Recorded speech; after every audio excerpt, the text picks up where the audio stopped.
Hey everyone, welcome back to the channel, and it is finally here. Pierce the Veil after, what was it, like 7 years? Oh my god, wait a minute. After like 7 years, they finally came back with a new album. 12 songs, and oh, I'm so excited. Oh, a feature and an interlude? Wow. Honestly, I'm kind of surprised. I didn't realize that they were going to do a feature. Chloe Moriondo. I've never heard of her, so I can't wait to see what that is. And Irrational Fears. I can't wait to see what that is. If it's like a voicemail or like just like a very like experimental synthy type of composition, but we'll see. Ah, man. And I know it is like everybody's like so excited that this is like finally out. It's been a long time coming, but before we do get this started, I just want to I guess put this out there for people to give them like a I guess food for thought before they go into this, or if they're going into this or whatever. The band has not released any music in 7 years. And a lot has changed since that 7 years. Obvious things. And also, if you follow the band or at least Vic on TikTok, I mean, he's almost 40, so that means the rest of them have to be like around that. Like they're either in their 40s or close to their 40s. So it's like. So it's like this album might just be very different from like what we're used to. Like Past Nirvana, Even When I'm Not With You, and Emergency Contact all sounded very, very different from one another. Emergency Contact and Even When I'm Not With You, I'd say they're closer together, but still, like they had their own distinct sounds. And so I suggest that you go into this with an open mind about what they're doing and not try to compare it to like what they were writing when they did Collide with the Sky or anything like that. This is its own work, and hopefully we can all come out of this loving more Pierce the Veil. As far as I'm concerned, Pierce the Veil has never had a bad album. And if you say Misadventures was, I just assume you're just wearing like goggles when it came out of comparing it to Collide with the Sky. Probably expectations that you weren't that were never gonna get past, but that album is banging. And hopefully we can all just appreciate this album for what it is. But you know, blah blah blah, whatever, whatever, out of the way. Just pull up the album in another browser on another like device and whatever, and listen along as we listen to The Jaws of Life by Pierce the Veil.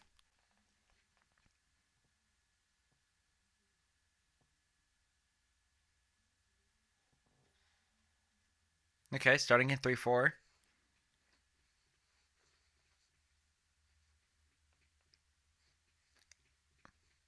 I like the shakers with the congos, bongos. I never really know the difference between a congo and a bongo.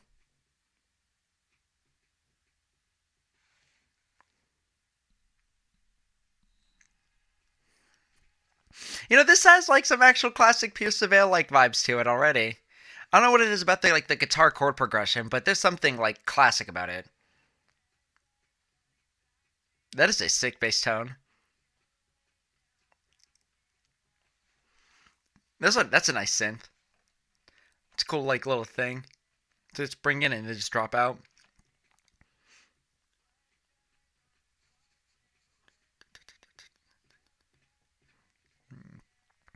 There's a very heavy like three feel to this. Like that guitar is like in a triplet pick.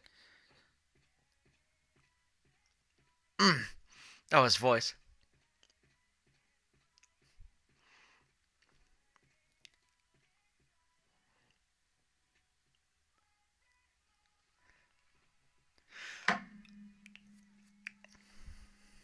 Yeah, like it's like that chord specifically.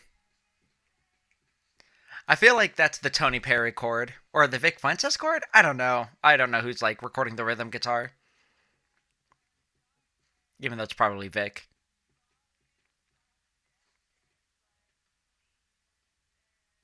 I'm really liking the instrumental on this. I'm not gonna comment too much on lyrics because they're not uploaded and I don't pick them all up initially.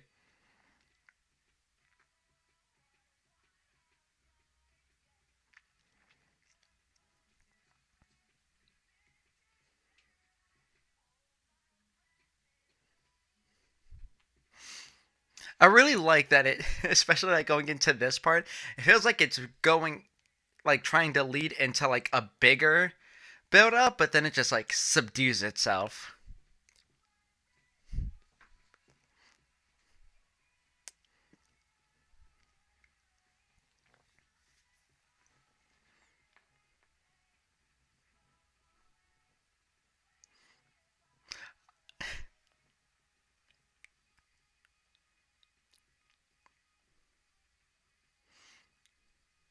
You know, it's funny. I think after Past the Nirvana or Emergency Contact came out, I saw in a comment on one of my things that like they lost their Latin feel, and I like, oh wait, what's about to happen here? And I just like that the first song on the album like immediately blows that out of the like water. It's like the Latin feel is back here. I don't even. I feel like I understand what they were saying, but it's like wow, like one song came out and they lost their Latin feel. Like come on.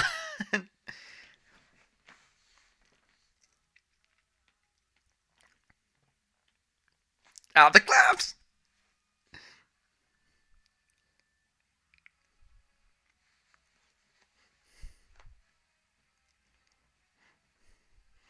I love when they do the claps. It's like in Dive. Then again, I think Dive the only other song I can think of that does it. Ooh. Oh, they're changing up the chorus. I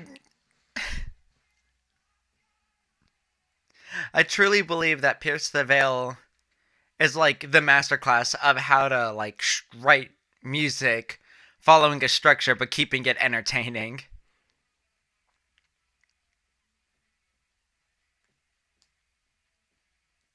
I just really like the feel of constant feel of 3 throughout that song.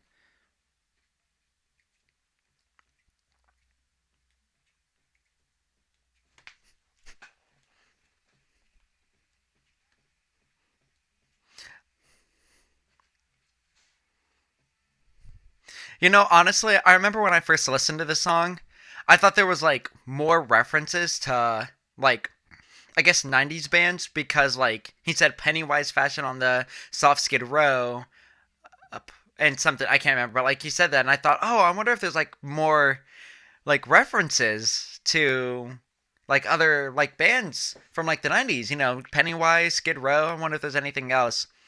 And unless I missed them, I was like, "Oh, that's it. It's just those like," and it's probably not even like referencing those bands. I just maybe a coincidence.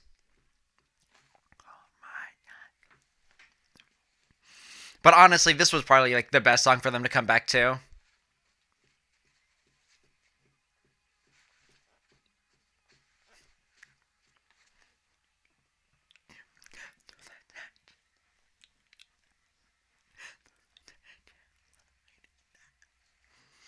Honestly, I kind of want to know. You know, I'm happy that they started with this one, but how funny would it have been? Like, cause from what I understand, there was a lot of people like bashing even when I'm not with you. I guess because it was a love song or whatever. It's like how funny would it have been if they dropped even when I'm not with you first, and then passed the Nirvana, and then just like got the backlash first, and then this one. I think that would be hysterical. Wonder how many people would try to pass off a theory that they only wrote past the Nirvana then just to like please the audience or the fan base or whatever. Like I bet there'd be somebody who'd believe that. It's like it was never supposed to be part of the album, but they put it on their last minute to like make people happy. I could imagine that.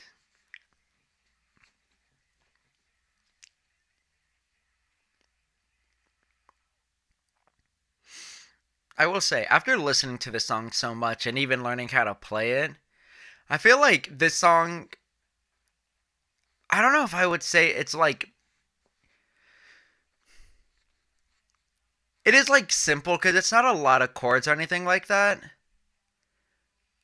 But it feels like it uses it's like the like like few chords that it does use very well to create like such dynamic parts between the verse and the chorus. Cause like verse part, the verse guitar like riff is the same as this one.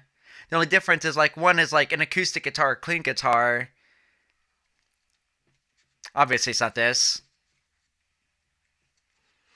but you know, it's just knowing when to use what. But I will say, you know, you are a good band with a good riff if you can make one riff work for a 99% of a song.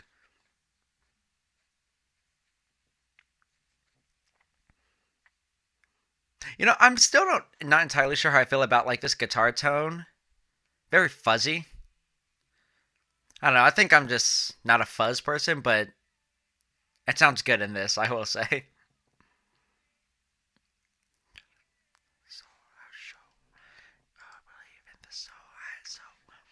This song is beautiful. The fact that this, if Emergency Contact is the one that divided the fan base, I think I would have like personally been fine with that.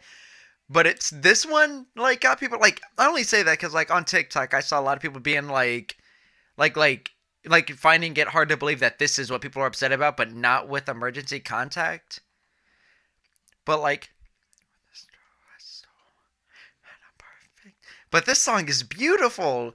I think people, if you, I think if you've never experienced true love, then I could see you being like, this song sucks. Except the past I go. I always thought he said exhale then passed like go. I thought it was a Monopoly reference. I never actually looked at the lyrics of this song. I love this chorus though. But let's be real here. The best part of this song is the bridge. And then the last two lines. And the bass. Jaime kills this one. Even when I'm not with you, I'm still. Even when I can't reach you, I still. Even when I can't touch you, I pretend. Even when I'm not with you, even when I think I hate you, I still. Bro, this is this is why this song is gonna be me and my fiance's first dance. Like,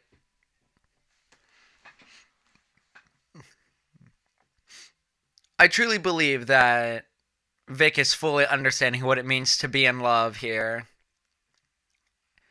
And I think it is so beautiful. I'm so happy that King for a Day was able to give us more than just like if King for a Day never got a music video, we wouldn't have like some of the best Pierce Avail songs. Like Floral and Fading is written about his now wife, and this is definitely written about his now wife. And And I don't know, man. My guitar teacher, when I took guitar lessons, once said that people like just gravitate towards sad songs more. But I think when you have this much emotion in it, and it's hard to not want to gravitate towards it. It's good to know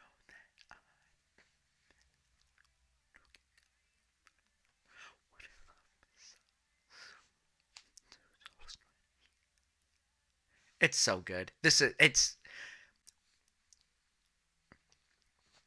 and then this song. I think it's funny. I don't know if they knew what they were doing when they released this, but it's like I think it was just like a year part of the year where I guess a lot of people were doing their like like work insurance or whatever's and like making all that stuff because like I kept seeing people being like, oh, this song came out like and I just made like my boyfriend or like my girlfriend or my whatever like my emergency contact like I think it was like 2 days after this song came out. I was playing it for my fiance because she hadn't heard it yet. And she's like, oh, by the way, I just want to let you know I made you my emergency contact. And I think like within the week I had done the same. And it's just like, is that just like the biggest piece of coincidence, or did they actually know what they were doing there? You can bring them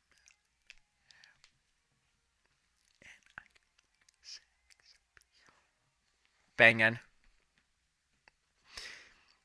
I don't know why, but pre-choruses that are just so quiet like this always get me. Especially when the parts before and after are so full of sound. just to feel it so empty. Mm.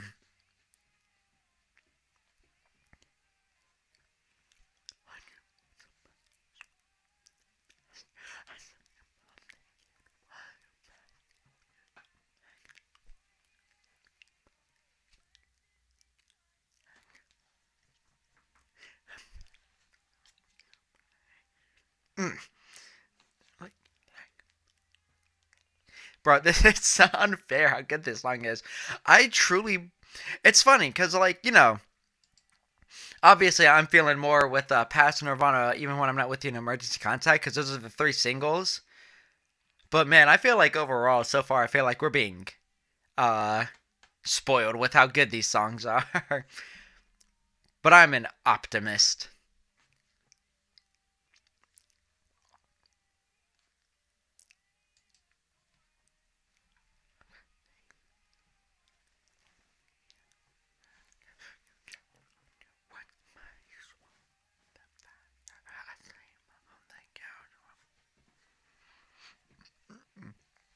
Whoever, I can't remember the drummer's name, but the drummer they got, I feel like understood the assignment, you know?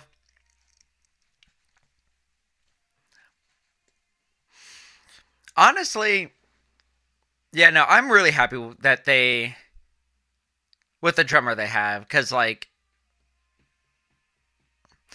I feel like he's just bringing a different spice to it and it's appreciated.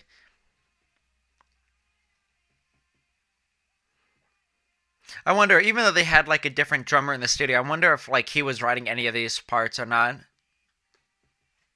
Or if like the band was writing it and just telling the drummer what to play for the most part. It's like this is the vibe we're going for. Play something like this. Is that a hi hat? Oh, and then this part, I remember like how like it's like this is what I mean by like they're like the people to go to about like songwriting because like how do you just throw in a groovy part in the middle of your last chorus like just go in and out of it like it's nothing. Ugh.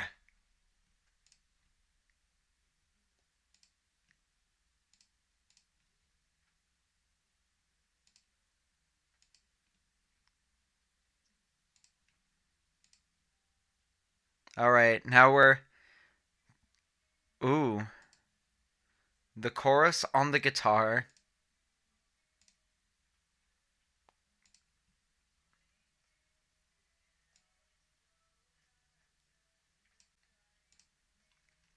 Hmm.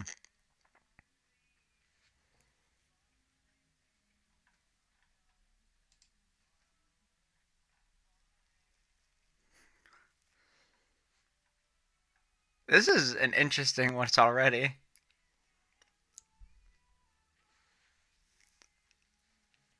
Sounds like there's like a synth drum like later with the acoustic drums too.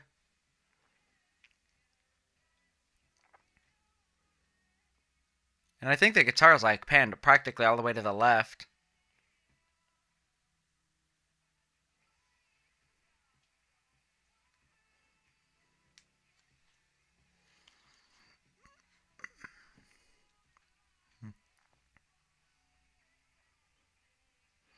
There's like a chromatic thing coming on here.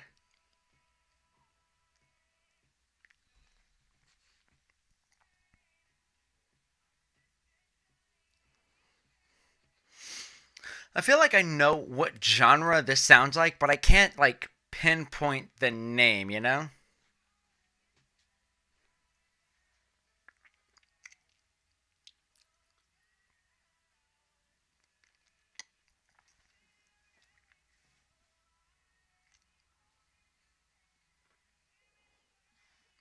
Those marching snare patterns.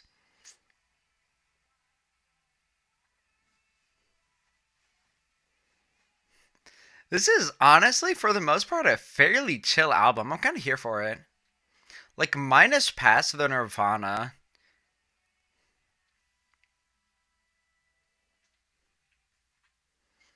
They got that gate on the guitar with the pan effects.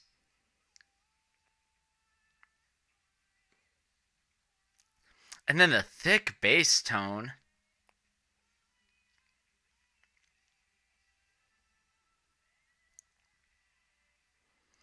That is such a very prominent hi-hat.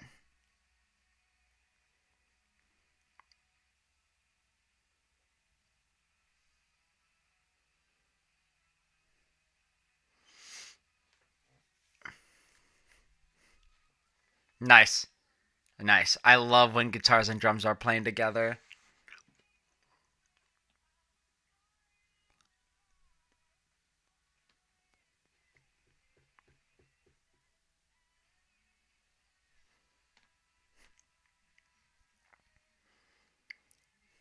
I think the fact that this drummer goes for closed hi-hats over like crashes is like is just making like I think changing the energy of it altogether, you know? Like I think both would be acceptable, but they would create such a different energy for like the music at that point.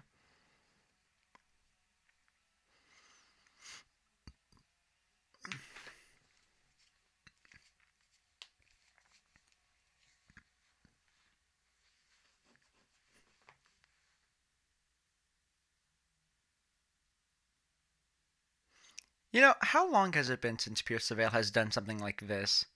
Like I think maybe they did it in Song for Isabella, but like I think like it's been a while probably.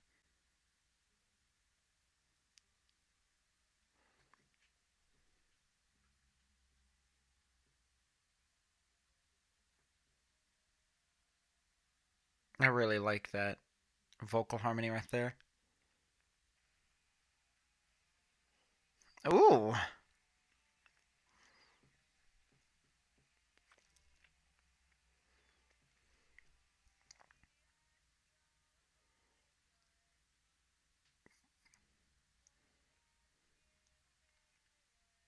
Hmm. That's funny.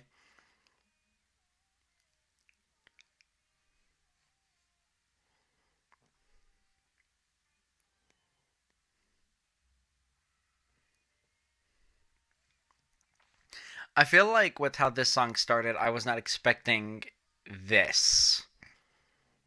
Like honestly, this is gonna be like a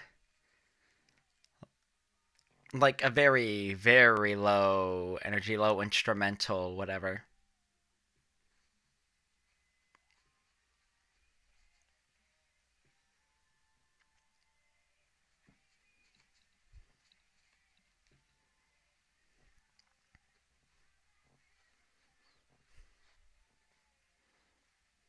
Oh, that's a nice guitar line.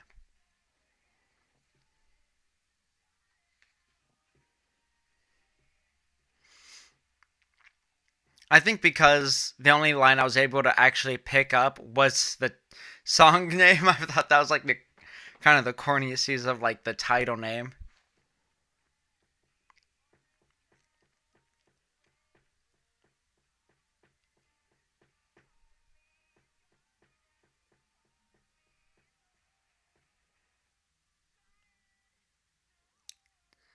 Is there like a vocal thing doing like a da da da da? I really like that hold on da da da da da da whatever's like that guitar part, and then back to just more like killer leads.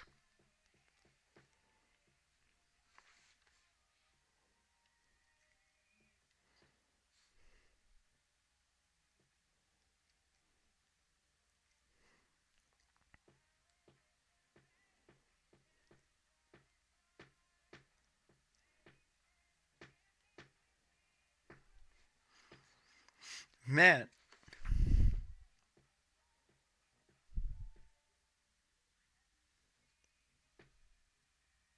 oh, and the Glock too. Nice.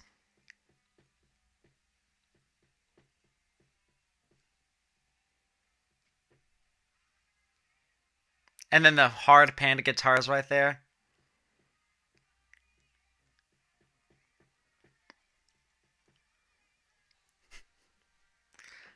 Oh, it's such a big chorus. You know, it's a big chorus.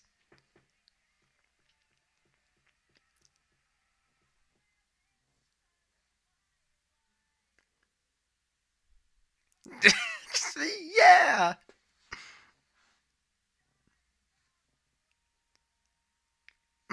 Okay. It won me over.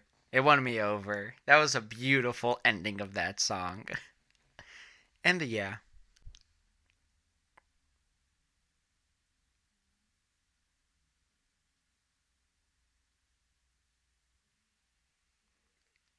I'm glad they did that. I feel like it's been a while since I've heard a band do that.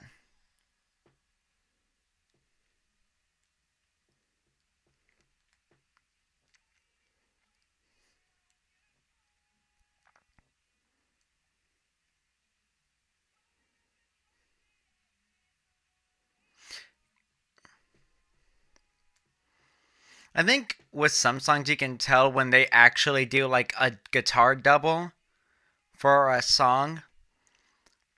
And I think with this one they actually did do an actual guitar double rather than a fake double. I really like that they're doing like counter guitar parts like panned.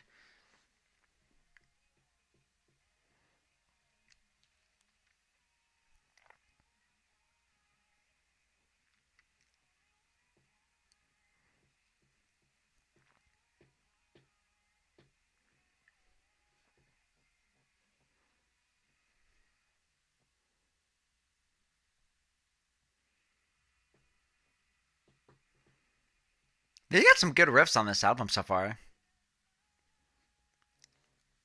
Is that the cowbell? They brought it back since Don't Fear the Reaper.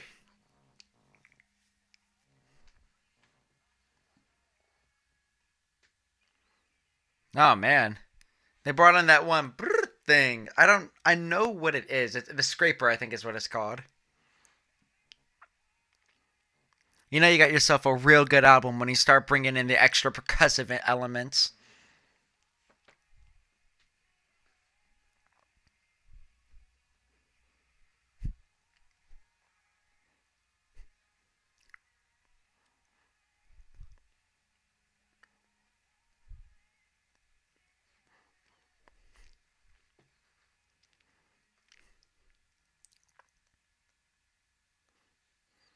I really like the bass playing that riff.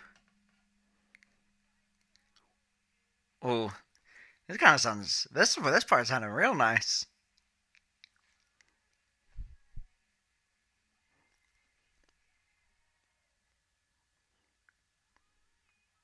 Ooh, the drop to the acoustic guitar.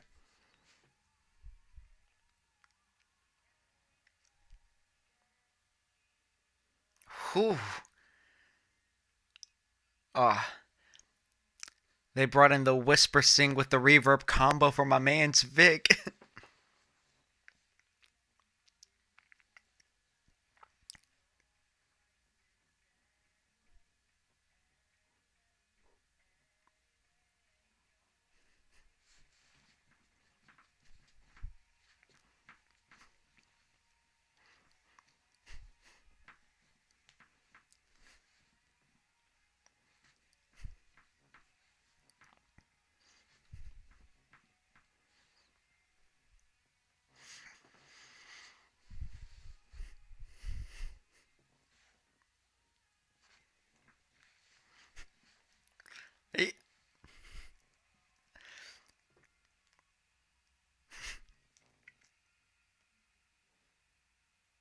Is this just emo? Sorry, still thinking about genre wise, like what to describe this as.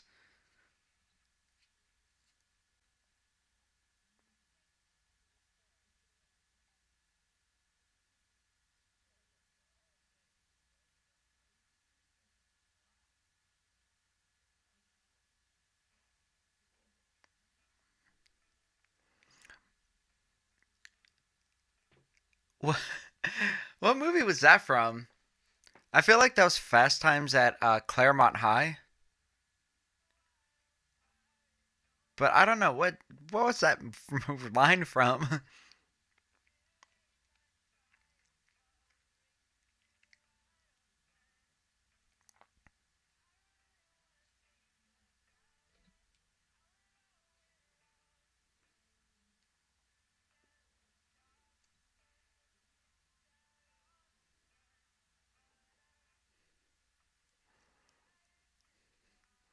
All right, all right. Thought it was gonna go down, but we're building it up.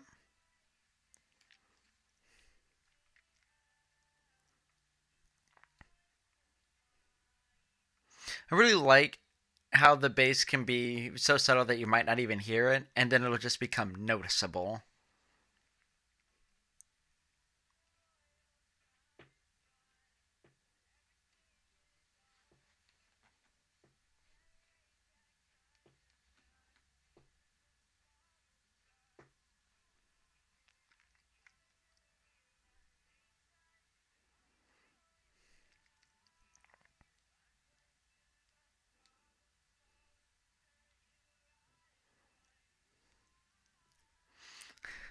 This definitely is like sounding like it could just feel a very specific itch in your brain whenever you're just feeling like just in your feels just enough, you know? You're not really angry, you're not really like sad, you're not too depressed, but you just over it.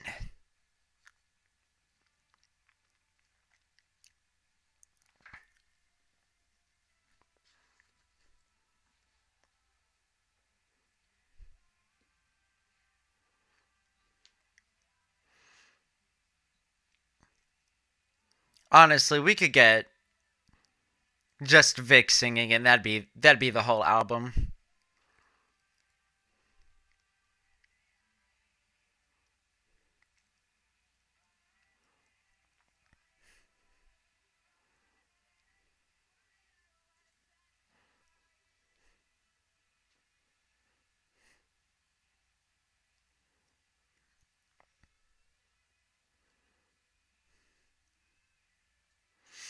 I like all the guitar noise that they're putting into this album.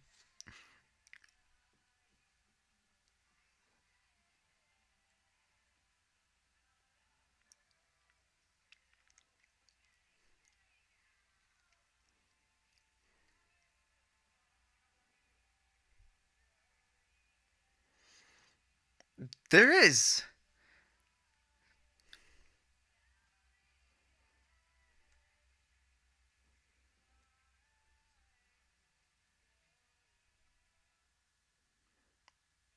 And this is also such a nice riff.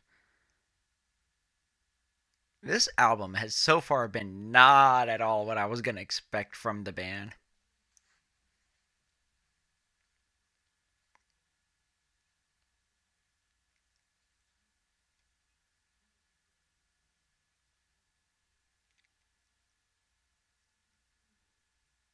Bleeding, bleeding, bleeding, bleeding, bleeding, bleeding.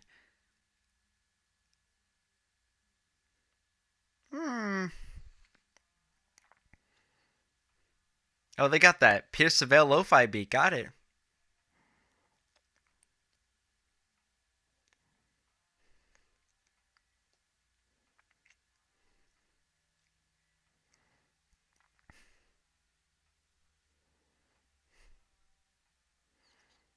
It's just a lo-fi beat. Oh my god.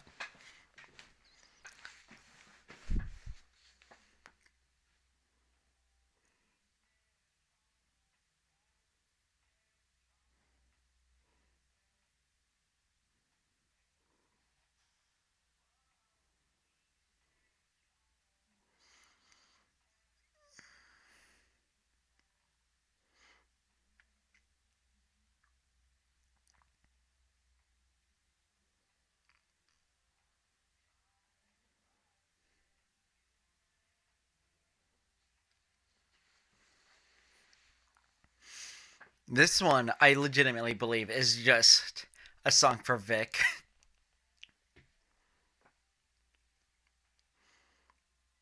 I feel like if they played this one live specifically, it wouldn't be this. It would be like an acoustic version of this. But that beat underneath. Oh, that beat.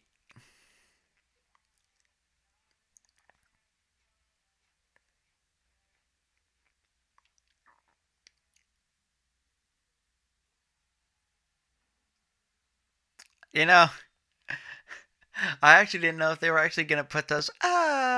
cameos like in this album at all. And as maybe they have and I missed it, but I'm just glad they did it at least once. I always feel like Emergency Contact deserved one.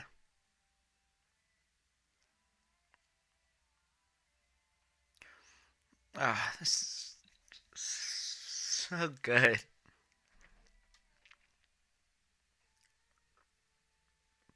That 808.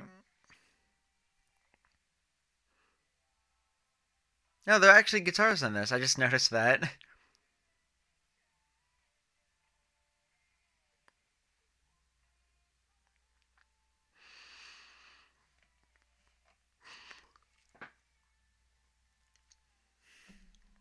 The lo-fi beat's making me tired.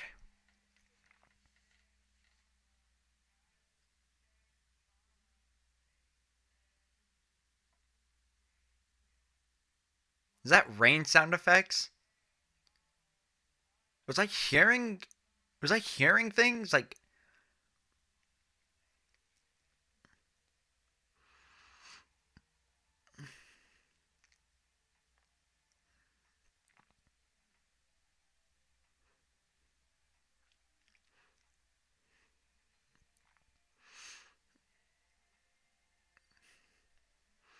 This is such a weird thing. I don't know if anybody was expecting a Pierceville lo-fi thing coming into this album.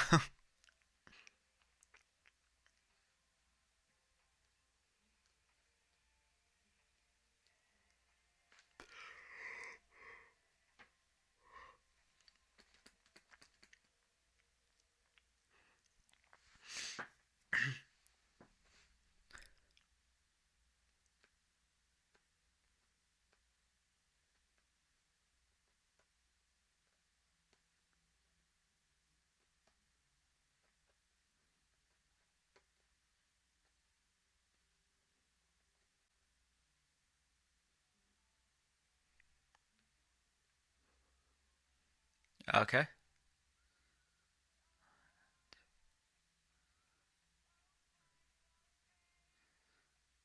What time signature is this in?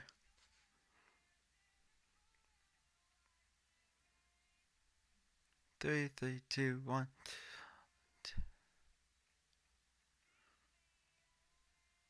Is this in 4? Oh my god, I think it's just in 4. It's just this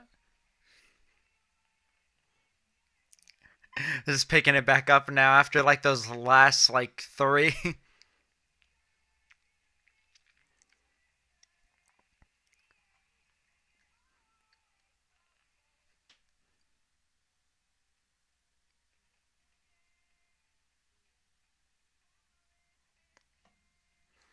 Like nice. That's a cool riff.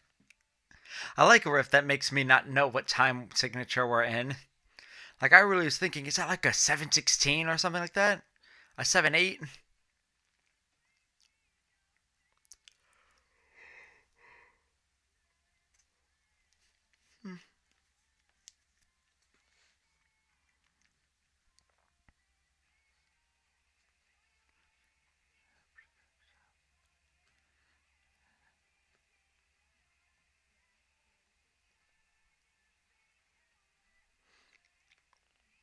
Yeah, this one's just bringing it all back the hype.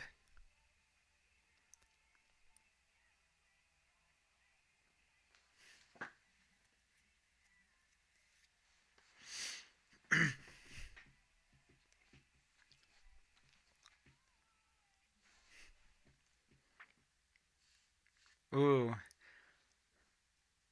little playful melodic leads. Ooh, and the vocals following.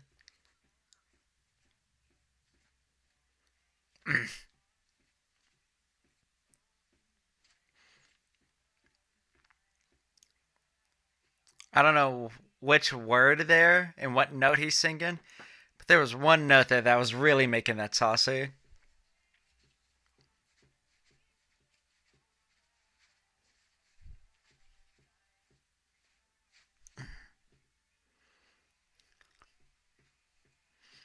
Ooh,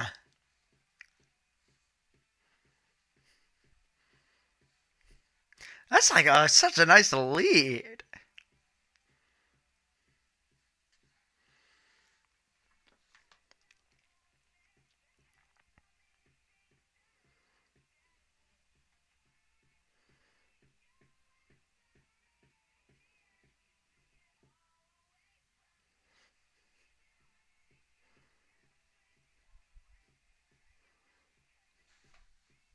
Ah, gets drum EQing, baby. We gotta love it.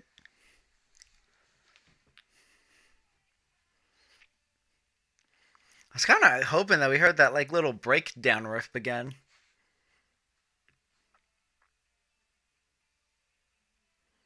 All right, just later guitar leads.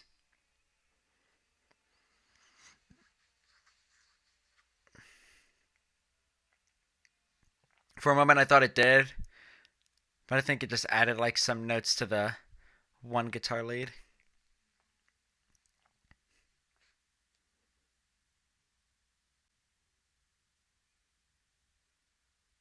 All right.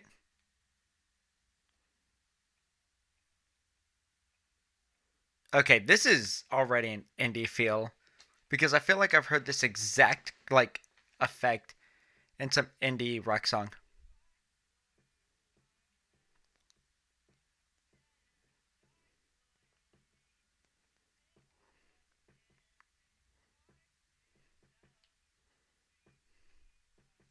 Uh,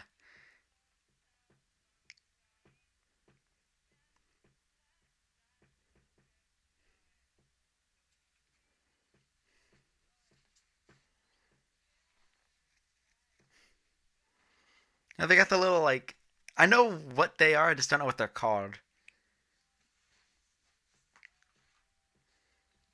Ooh. When you are a really good vocalist and then you hit those harmonies, mm, I don't think he's hitting the harmonies. I think that's just a falsetto, but his falsetto's so not good.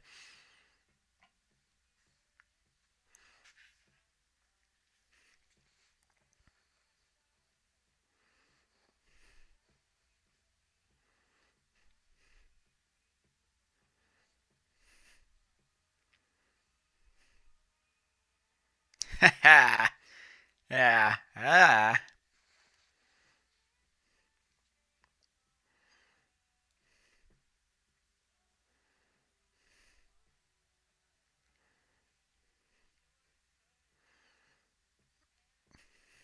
Hmm.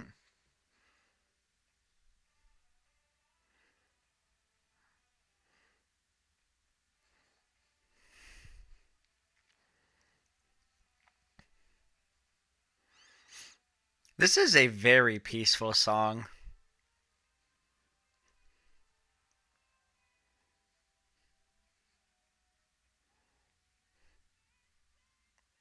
Mm. Ugh. Let it go.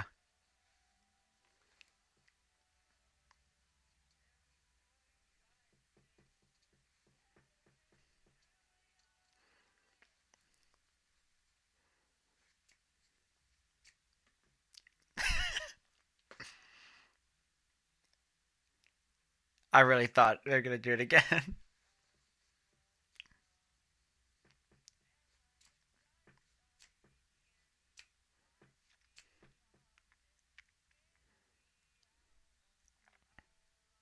Mm. Oof.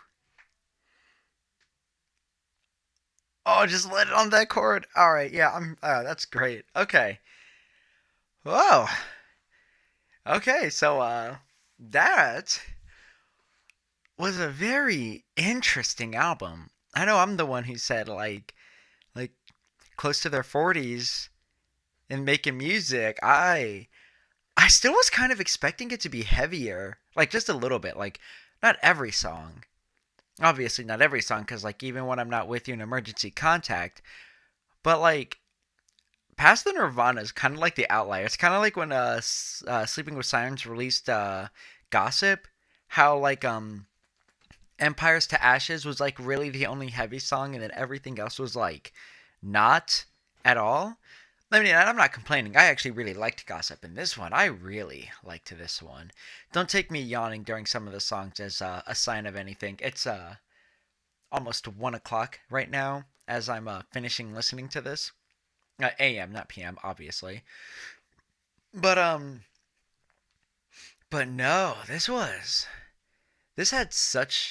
so different from anything else. And in all honesty, I think I kind of prefer that because I can just imagine, like wholeheartedly, imagine that if they tried making anything that was like, all heavy and all that, whatever, I could imagine just so many people just like automatically dunking on the album for them just trying to go back to like what they were before. No, I think this one is them just doing the one thing that musicians should do, and it's just making music that they want to make.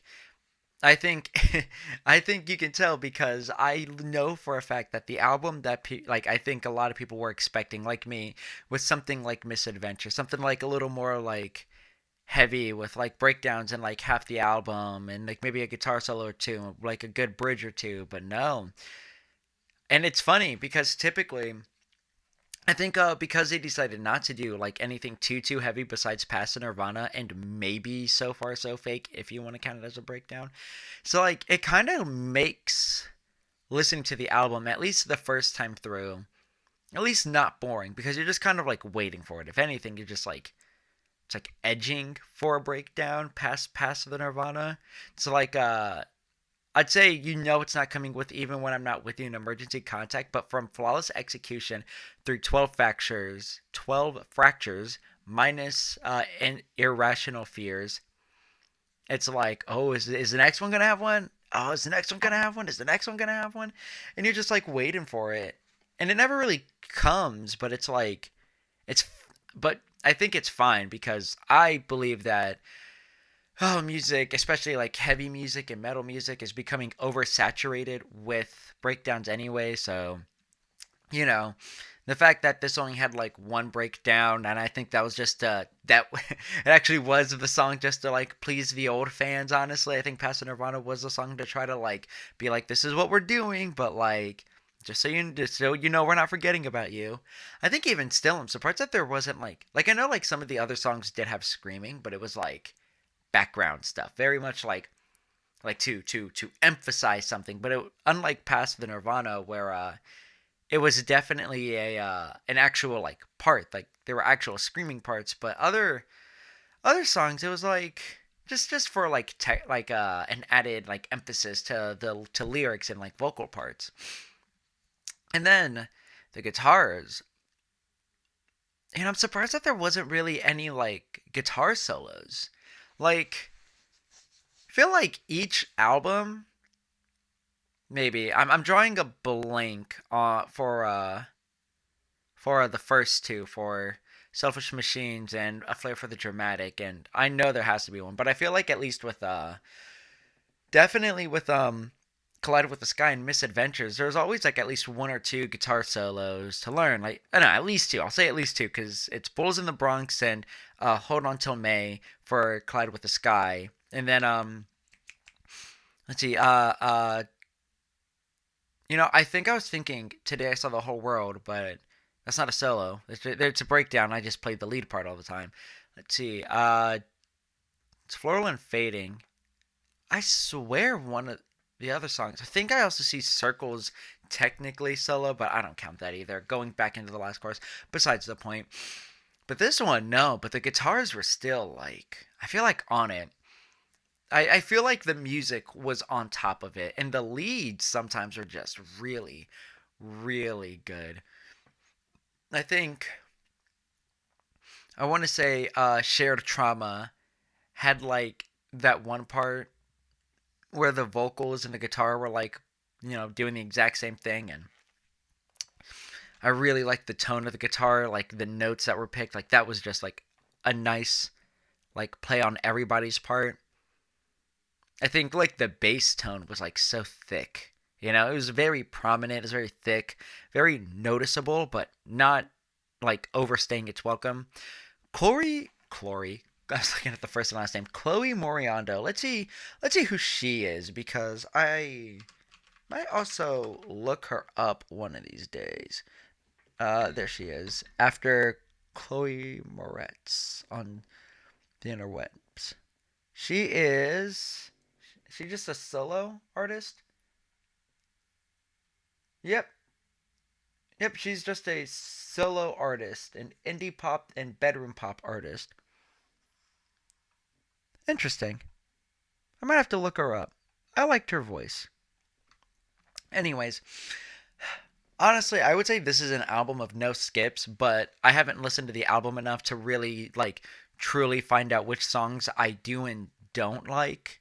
Because typically, like the first listen through is never like too like I guess definitive of what I end up liking. Typically, it ends up me liking way more songs than I did initially. But with this one, I think for the most part, I had like at least a little bit of enjoyment listening to all of them. I think the drums were the weirdest part. Like, I don't know how to say this. Like, obviously, it wasn't Mike. Mike's no longer in the band. And I think we're doing a good job at, like, understanding this, that Mike is not in the band. But it feels weird to think that I'm assuming the drummer. I don't know if it's because like the drummer had a different kit, the studio that they recorded at had a different kit, or like the band was using a different kit. But the drums sounded different. Like, and maybe it was like mixed differently to fit the style, but it was at points like for the most part I think it wasn't like noticeable and they blended well, but there were songs where I know I said at one point it was just like the hi-hat just seemed very prominent, like there was like it happened like a couple times, but I feel like majority of the time I was just like listening to the whole kit, and like when I was like here like focus on the kit, it would just feel like it sounded different, which is weird because it's like because it's drums, that's not even a pitched instrument, but like I could hear a difference. I know, and I think whether or not I knew what happened behind the scenes and why they hired a different drummer to record for the album, I still think it's like weird how the drums came out sounding so different in some of the songs, and I think that's like for I guess like for the betterment of the song, but I think some of them, I can't think of them off the top of my head. I think maybe it was like past the Jaws of Life, like in the latter half of the album. It was like very noticeable that there was like just like I don't know if it sounded like more rounded. Like each drum head specifically sounded more rounded. I feel like the hi hat was very prominent in some songs. Like I already said that. And I feel like it didn't make or break the album for me, honestly. And I can't wait to go back to listen through these because, as far as I'm concerned, I can't remember half of them already. And I just remember like bits and pieces of the songs, anyways. So it's like, but it's an interesting album to say the least. Like this one, oh, this one's definitely gonna have people like saying that. I think it's like an interesting thing because I think it's like something that happens with a lot of metal bands. They'll make an album that's not heavy and everybody will crap on it. Like I think that's why The Broken by Memphis Mayfire, I listened to that album. That was actually heavier than I thought it was, but I think a lot of people just kind of judged it off of the old me. And I'm not going to use that one. Like I'm thinking about it. It's like, yeah, I didn't really hear many people talking about that. I just remember like just that specifically. But like Crown the Empire's Retrograde or Coming Home by Falling in Reverse, like I remember hearing people saying that those were like, and same with Gossip by Sleeping with Sirens. Like those albums are all so good, and people won't give them a chance because they're not heavy. And I think that's what's going to happen with this album. Not only I can imagine it now. I'm gonna go on Twitter, look up the album, and there's gonna be a bunch of people like, we waited 7 years for a new Pierce of Veil album, and the best song was the first song that they released, or something like that, you know? And it's like, no, this album is good. You just set too high of expectations. You can probably, you know, you probably do have a genuine opinion that the album's not good, and you know what? I'm fine with that. But I feel like, but the people that are just like it's not good because it's not heavy. That's not a I don't see that as a genuine like real opinion. That just seems like you're complaining about nothing. A lot of bands are heavy. There's enough heavy music out there. This just listen to this when you don't want to be heavy for once. No, this one I feel like a lot of the time when I think of like relaxing music, I think silent drive in the car at night. But this one I think like back porch. Still nighttime. It's always night. It's always night when you're really in your feels. But it's like back porch, maybe smoking something, just tired of it all. And then you just play this album to either go more into it, like with shared trauma, or try to get out of it. Like 12 Fractures. Again, no idea on lyrics, but the music I think on that one sounded at least more uplifting, you know? Resilience. I want to listen to Resilience again. I think that one I feel like has potential. And same with Jaws of Life. I feel like Jaws of Life, Damn the Man, Save the Empire, and Resilience. I feel like those ones I'm really, really gonna like connect with.